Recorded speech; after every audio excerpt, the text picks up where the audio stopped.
In this video, we're going to take a look at how GigoShop handles images.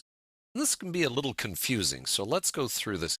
There are many different images used by GigoShop. We can see a catalog image here. There's a little tiny thumbnail there, and then of course when you click through to a product, you've got a basic image for it there, the detailed image. And you could have some thumbnails down here if you had multiple images. Anyway, there's many different ways you use images. I want to take a look here in our settings. If we go to images right here, that's your tab for setting the cropping, as they call it. Now, we want to decide how to crop these images. And what do I mean by cropping? Well, there's many different image sizes. We saw the tiny one there, the thumbnail, the catalog, and the large image. You can set these right here. By default, they are set as squares. You could theoretically do them differently if you wanted. Different proportions. You can certainly do different sizes, but there's the default there for the catalog image, 150 pixels. What does that mean? Well, when you upload an image into GigoShop, just like WordPress does, it creates some of its own versions of your image, if there isn't one already there. So if there's already a 150 by 150 image, it won't create a new one.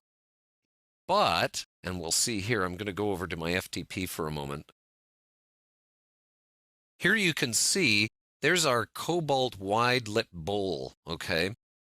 And that's the original image right there. Now look at all these different ones that have been created, some by WordPress, some by GigoShop. You can see the GigoShop one there, 90, the 36, the 150.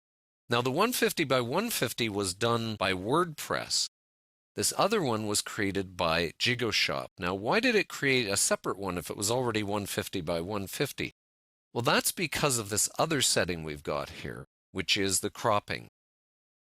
Now, there's two ways that GigoShop can create new images. One is to take the longest side of the image and make that equal to whatever you've got set here.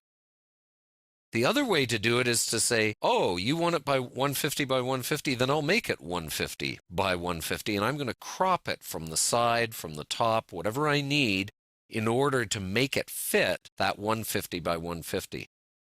By default, everything's set up to be proportional, and that's what we've got here. Now, you might say to yourself, well, wait a minute, that doesn't look proportional there. Well, that's because the style sheet is acting on it. Okay, so there's two elements here. There's the physical image itself, and then there's how the style sheet for your particular theme is acting on that image. Let me show you. If I turn this off, I'm going to find our element here, and you can see there's the height is specified as 150. The width is specified as 150. If I take that off, there's the actual proportion of our image. And you can see it right over here. Actually, if you mouse over, it shows us here 150 by 55. That's the one we saw when we were looking on our FTP program.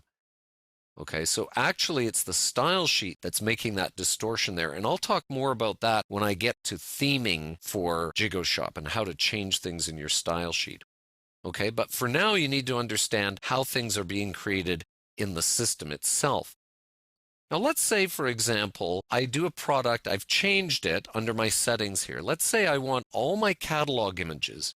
Notice you can do these separately for each of the four types. Let's say I want all of my catalog images, no matter what, to be 150 by 150. So if I turn this on and I'm going to save this, I save the settings down there and I'm going to go over to here now. And I'm going to find, I've got a product here. And I'm going to actually turn it on, okay? So I'm going to, let's just do quick edit right here, status published, okay? I just want to take the time to create a whole new product while we're here. So if I refresh this, I now have a new product.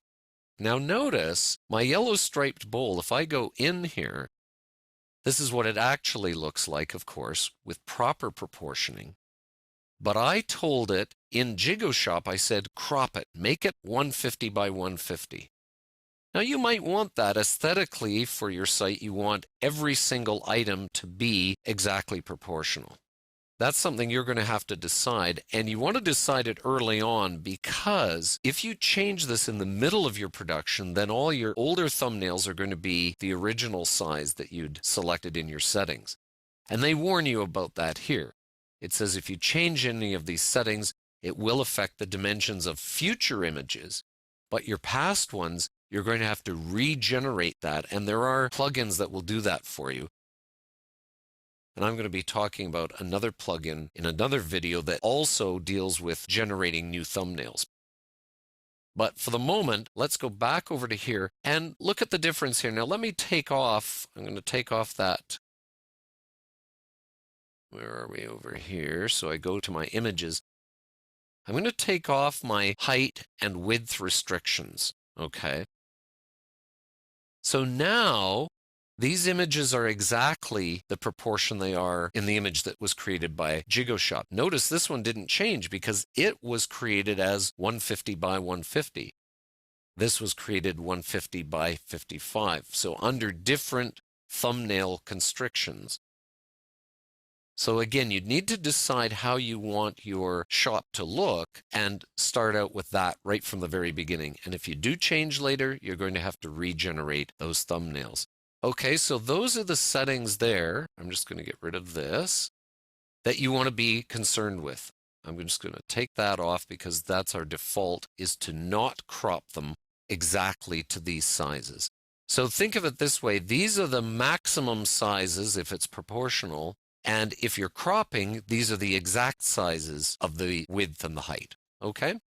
So that gives you a little bit of background to help you understand when you're loading images into Jigoshop exactly how it's going to work.